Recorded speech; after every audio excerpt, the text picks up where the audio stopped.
पाकिस्तान के राजनयिक बेशक धमकी दे रहे हो, लेकिन अब ये साफ है कि शहबाज शरीफ और पूरा पाकिस्तान घबराया हुआ है। उन्हें भारत से युद्ध छिड़ जाने का डर सता रहा है। ऐसे में बलोच लिबरेशन आर्मी ने उनका डर थोड़ा और बढ़ा दिया है। ऐसा लग रहा है कि पाकिस्तान सिर्फ भारत से ही मुंह तोड़ जवाब नहीं पाएगा, बल्कि वो अब 3 तरफ से घिर चुका है। भारत पाकिस्तान बॉर्डर की अगर बात करें तो भारतीय सेना बदले की जबरदस्त तैयारी कर चुकी है। किसी भी वक्त पाकिस्तान के खिलाफ एक्शन शुरू हो सकता है। बलूचिस्तान की अगर बात करें तो कल ही बलोच आर्मी ने पाकिस्तान के 10 सैनिक मार गिराए हैं। वहीं खैबर में टीटीपी ने धमकी दी है कि वो उत्तर से पाकिस्तान को पूरी तरह से काट सकता है। असीम मुनीर अब ये जानकर शायद पछता रहे होंगे कि कल तक तो वो बलूच आर्मी और टीटीपी से ही मुकाबला कर रहे थे। कुछ छिटपुट विद्रोही मारकर खुद को 30 मार खां समझ रहे थे, लेकिन अब वो 3 तरफ से युद्ध के जाल में फंस चुके हैं। फिलहाल पाकिस्तानी सेना बीएलए के हमलों से कांप रही है, जिसका सबूत ये वीडियो है। बलोच आर्मी ने पूरी प्लानिंग के साथ पाकिस्तानी आर्मी के काफिले पर हमला किया। पाकिस्तानी सेना के इस काफिले में 3 गाड़ियां चल रही हैं। इस वीडियो में एक गाड़ी को टारगेट दिखाया गया। अगले ही पल जोरदार धमाका हुआ। बीएलए के इस धमाके में 10 पाकिस्तान के सैनिक मारे गए, जिनमें 3 बड़े अधिकारी भी शामिल हैं। पिछले कुछ महीनों में बलोच लिबरेशन आर्मी की तरफ से पाकिस्तानी फौज पर ऐसी ही स्ट्राइक हो रही है, जिसने पाकिस्तानी आर्मी का आत्मविश्वास हिला दिया है।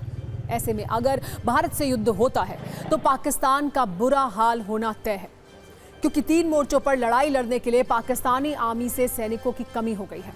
आर्मी चीफ मुनीर भी ये बात मान चुके हैं कि उनकी आर्मी एक साथ 3 मोर्चों पर नहीं लड़ पाएगी। बलूचिस्तान, खैबर पख्तूनख्वा से पहले ही पाकिस्तानी सैनिक मैदान छोड़कर भाग रहे हैं।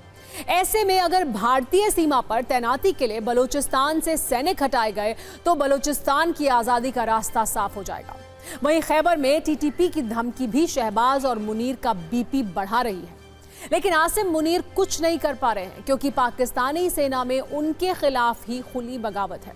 भारत के साथ साथ बीएलए और टीटीपी वाला डर अब शहबाज के मंत्रियों की बातों में भी साफ दिख रहा है।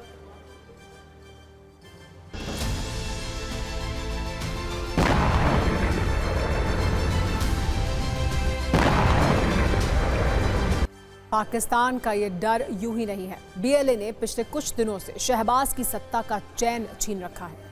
जनवरी में बीएलए के हमले में 43 पाकिस्तानी सैनिक मारे गए, तो फरवरी में 18 पाकिस्तानी सैनिक मारे गए। 12 मार्च का ट्रेन हाईजैक तो पाकिस्तान के लिए किसी बुरे सपने की तरह है, जिसमें 200 से ज्यादा सैनिकों के मारे जाने की खबर है। इसके अलावा कोयटा के पास हुए हमले में 90 पाकिस्तानी सैनिक मारे गए थे। 2 दिन पहले ही बलोच आर्मी के 3 हमलों में 7 पाकिस्तानी सैनिक मारे गए। कुछ ऐसी ही चोट टीटीपी भी पाकिस्तानी सेना को दे रहा है। इन हालात को देखते हुए ऐसा लगता है कि अब पाकिस्तान कई टुकड़ों में बंटने वाला है।